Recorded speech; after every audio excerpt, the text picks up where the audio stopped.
C'est dans une grande ambiance que les éleveurs réunis autour du groupement pour l'amélioration génétique de l'élevage pastoral et extensif au Sénégal ont reçu le Premier ministre du Sénégal, par ailleurs ministre de l'élevage et des productions animales, et ce malgré un grand retard noté dans le démarrage de la cérémonie du fait du Premier ministre qui était attendu aux environs de 11 heures et qui finalement est arrivé à l'École nationale supérieure d'agriculture ENSA vers 17h pour lancer la cérémonie de réception de 312 géniteurs Guzera venus du Brésil.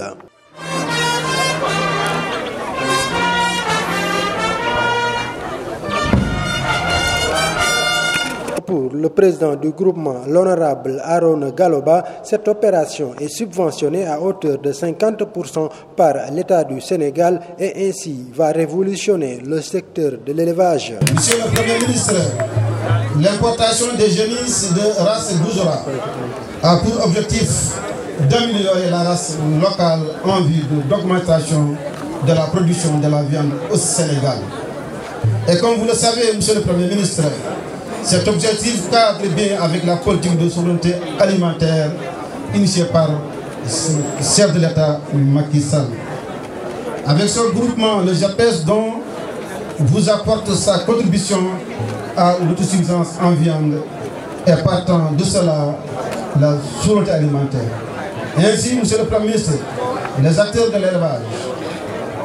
extensif pourront jouer pleinement leur rôle dans le développement économique et social de notre pays. Cela va sans doute permettre la promotion de l'émergence du secteur de l'élevage et celui du monde rural en général. Monsieur le Premier ministre, il n'y a pas longtemps, nous étions retrouvés pour réceptionner du matériel pour les services de technique de l'élevage. Aujourd'hui, c'est au tour des éleveurs du Sénégal de recevoir encore un appui du chef de l'État. Qu'il nous soit donc permis, au nom des éleveurs du Sénégal, d'exprimer nos sincères remerciements au président Macky Sall. Selon le Premier ministre, par ailleurs ministre de l'élevage et des productions animales, l'objectif du partenariat public-privé vise l'amélioration de la valeur génétique de la race bovine. La cérémonie que nous réunissons aujourd'hui constitue une première du genre, car l'opération d'importation des géniteurs a été entièrement portée par les éleveurs eux-mêmes à travers le groupement pour l'amélioration génétique de l'élevage pastoral extensif, avec l'appui bien sûr des services techniques du ministère de l'élevage. Cette opération d'achat groupé de géniteurs Guzera à haut potentiel de viande, réalisée dans le cadre d'un partenariat public-privé entre le ministère et le GPS,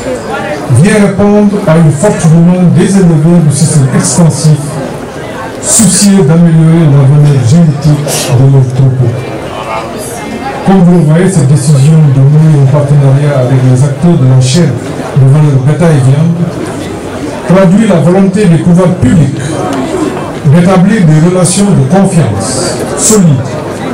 autour de l'objectif national d'autosuffisance en viande, tel que rappelé dans la stratégie de souveraineté alimentaire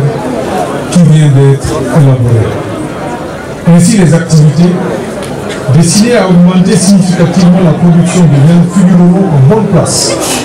dans le PAP 3 du plan Sénégal émergent. En effet, dans un contexte marqué par le changement climatique et face au choc exogène provoqué par la pandémie de Covid-19 et la guerre en Ukraine qui ont fini de nous apprendre qu'un pays doit impérativement avoir la maîtrise de son alimentation, la politique définie par le président de la République Macky Sall s'est résolument orientée pour ce qui est des produits d'élevage vers la production de denrées alimentaires stratégiques comme le lait, la viande, le poulet, les œufs de consommation, mais aussi vers la production sur place d'intrants indispensables pour en assurer la production, en particulier le maïs et les œufs à couvert. Prenant la parole, le président de la Maison des éleveurs, Ismaïla Sow, a demandé au Premier ministre, par ailleurs ministre de l'élevage, à préserver la forêt classée entre Morolon, Thiès, Pout, Campement, Nguékhokh et Tasset pour que les éleveurs puissent continuer à faire paître leurs troupeaux.